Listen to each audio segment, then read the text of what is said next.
저희가 그룹 상담을 작년에 오픈하고 1기 ABC 그룹을 모집했습니다. A그룹 이미 끝났고 C그룹 끝났습니다. 그리고 이제 B그룹 6분의 어머님과 잘 가고 있습니다. 이제 마지막 한 번의 상담이 남았습니다. 이거 다음 주에 마지막 마무리하자 이렇게 지난주에 이야기하고 끝냈습니다. 자, 그룹 상담 들어가면 과연 효과가 있을까요? 이렇게 생각들을 하시죠. 제가 그룹 상담의 힘을 가히 놀랍다고 말씀드리는 이유는 1대1 상담에서 받지 못하는 힘을 받고 계십니다. 저희가 오픈 채팅방 안에서 그룹 상담 들어오시는 분들이 사연도 올리고 심리적인 어려움들도 올려주시고 여기에 감사일기도 올리시고, 그러면 제가 어떤 긴급한 상황일 때는 제가 대답도 해드리고 또 저희 코치님들이 여기에 대답도 해드립니다. 이렇게 오픈 채팅방이 열려 있습니다. 그러다 보니까 다른 분들의 사연을 보시고 또 다른 분들의 치유의 작업을 보시고 또 다른 분들의 아이들이 달라지는 모습들을 보시면서 치유 작업이 더디게 가시는 어머님들이 좀 더 분발해야 되겠다 이런 생각을 하시는 것 같아요. 그러다 보니까 제가 상담 중에 바빠서 대답을 못 해드리면 이제 어머님들끼리 서로 대답을 주십니다. 이럴 땐 이게 아닐까요? 이럴 땐 이거인 것 같아요. 힘내십시오. 이렇게 서로 응원하고, 아마 이런 분위기가 그룹 상담에 들어오신 분들이 으쌰으쌰 하면서 서로 응원하고 서로 격려하면서 잘 가게 되는 이유가 아닐까 이런 생각이 좀 들었습니다. 실제로 그룹 상담에 지금 들어오셔서 진행하고 계신 어머님의 그 자녀분이 이번에 STP에 들어왔습니다. 이것도 있을 수 없는 일이죠. 이렇게 쉽게 움직일 아이들이 아닌데 STP에 들어와서 지금 잘 따라가고 있습니다. 자, 그런데 지금 이제 마무리 작업 중에 있어요. 이미 자기 치유를 완전히 끝내셔서 이제 이 안에서 제2의 상담자 역할을 해주시는 어머님도 계시고 또 일부는 거의 90% 해내신 분들도 있고, 지금 두 분의 어머님이 마지막 작업이 남아 있는데 저희가 다음 주까지 이거를 숙제를 내드렸기 때문에 잘 해내실 거라고 믿습니다. 근데 오늘 올라온 그 오픈 채팅방에 글이 있어서 제가 이걸 좀 읽어드리려고 합니다. 이런 글이 올라왔어요. 여러분, 만약 20년 전 과거로 간다면, 지금 현실이 미래에서 보내졌다면 지금 아이들이 그렇게 문제아로 보일까요? 우리 아이가 정말 문제만 있는 아이일까요? 내 자신을 먼저 바꾸지 않을까요? 갑자기 왜 이렇게 희망의 눈물이 흐르는지 모르겠어요. 너무나 감사하지 않나요? 이 글을 올렸는데 우리에게 강릉에 계신 어머님이 이런 답을 쓰셨어요. 네, 감사합니다. 지금은 그저 우리 식구 모두 따뜻한 집에 모여 오붓하게 저녁 식사를 다 함께 한다는 것이 감사하고 이런 일상이 당연한 것이 아닌 축복임을 느낍니다. 이런 글이 올라왔습니다. 그런데 이제 이 어머님들 중에 또 한 분이 이런 말을 쓴 적이 있어요. 전 이게 굉장히 감동적이었는데 이렇게 이야기하셨어요. 어느 날 생각해 보니 이게 내 문제여서 너무 감사했다. 내 문제여서 너무 다행이었다. 내 안의 문제여서 얼마나 다행인지 모르겠다. 왜냐하면 내 안의 문제만 해결하면 내 아이 아픈 게 고쳐질 수 있다고 생각하니 내 아이는 고칠 수 없겠는데 나는 내가 고칠 수 있어서 이게 얼마나 큰 희망인지 모르겠다. 난 이게 너무 다행이다. 이렇게 글을 올리시면서 너무너무 감사한 일이다. 박사님, 내가 고치면 내 아이 고쳐진다는 게 얼마나 다행입니까? 우리 아이 고치지 않아도 되니까. 이렇게 얘기하신 어머님이 있으셨죠. 지금 이 아이랑 어머님의 관계는 완전히 회복됐습니다. 아이의 웃음소리가 들렸고 아이가 자해를 하고 119를 부르고 112를 부르고 이랬던 집입니다. 근데 지금 이 아이는 완전히 회복 중에 있고 회복되었습니다. 어머님은 그렇게 믿고 계시고 지금 그 어떤 것도 이 집안의 갈등은 없습니다. 대다수의 모든 문제가 해결되었으니까요. 아이를 고쳤나요? 아니요. 어머님이 어머님 안의 내면의 치유를 했기 때문입니다. 자꾸 내면 치유 이러니까 부모님들은 도대체 왜 김지연이는 부모 내면 치유를 저렇게 목청껏 소리 지르며 부르짖을까?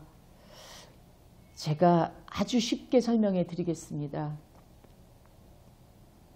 내가 부모에게 대접받은 대로 내가 자식을 대접합니다. 이렇게 이야기하면 이해가 되실까요? 내가 어느 날 내 아이에게 하고 있는 말을 돌아보니 그게 내 엄마에게 들은 말입니다. 내가 어느 날 내 아이에게 너 이거 해야 돼, 이거 해야 돼. 왜 학원 갔다 왔는데 숙제 안 해? 너 왜 지각해? 빨리 일어나. 약속을 했으면 지켜야지 하는 이 모든 머스트, 해야만 해 라는 이 당위성의 언어를 쏟아내고 있을 때 알아차리면 결국 이게 내 엄마로부터 들은 말이라는 걸 알 수 있습니다. 근데 오늘 오신 어머님이 그 얘기를 하셨어요. 박사님 지금 미치겠습니다. 왜?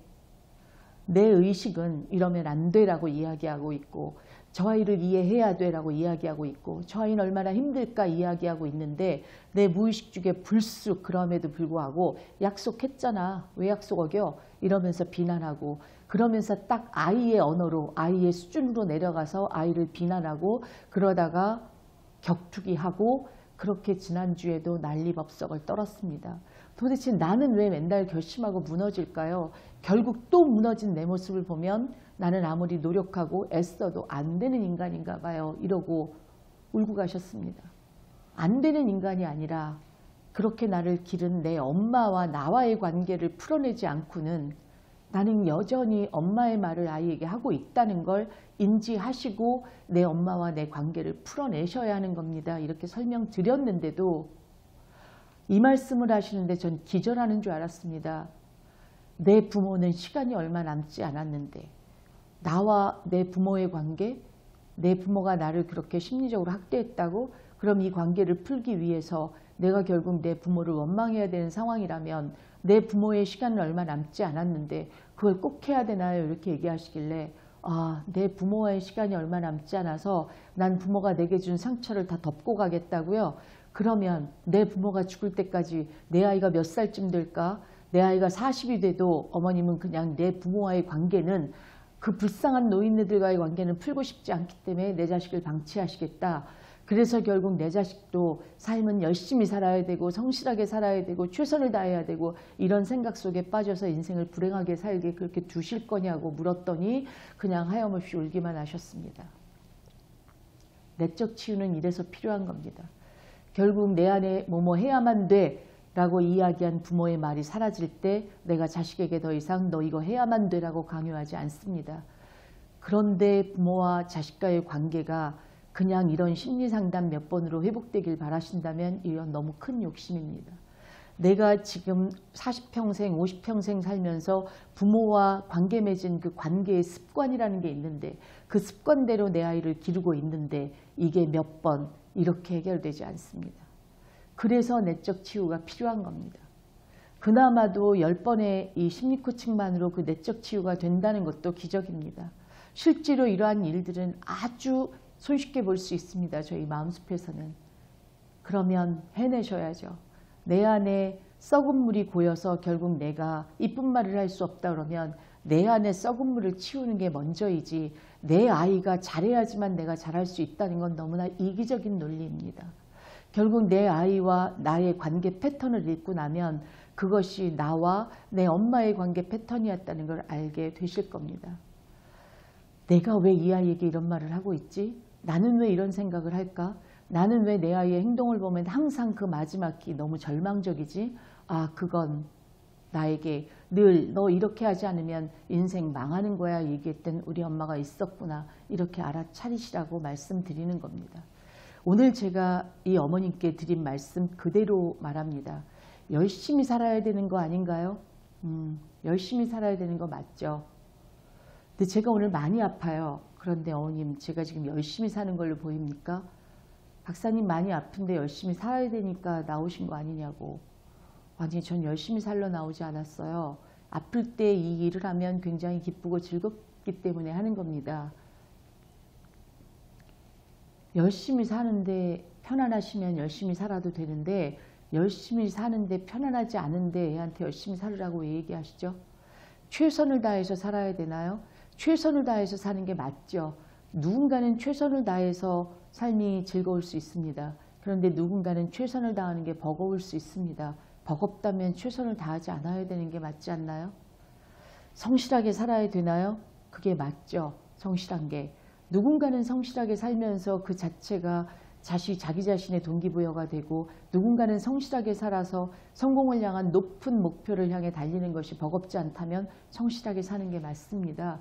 그런데 성실하게 사는 게 너무 힘겨워서 번아웃이 왔다면 그에게 성실하게 살아야 된다고 말해야 되는 게 맞나요? 이렇게 말씀드렸어요. 여기에 대답을 못 하시더라고요. 우리가 아이들에게 얘기하고 있는 그 말이 과연 우리의 말입니까? 아니면 내 부모의 말입니까? 아니면 이 사회의 집단 무의식이 우리를 그렇게 살도록 강요한 건 아닙니까? 이 부분에 대해서 고민하시지 않는다면 이 영상을 보시는 어머님들은 자식을 절대로 어떤 경우에도 구하실 수 없습니다. 내 부모가 나를 길러놓은 방식대로 그렇게 기르실 겁니다.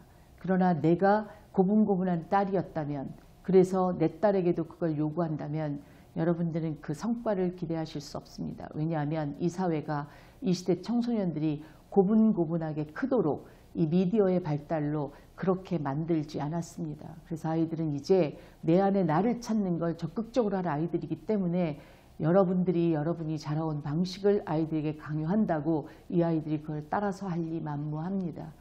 그러니 생각해 보십시오. 나는 누구의 말을 하고 있는가?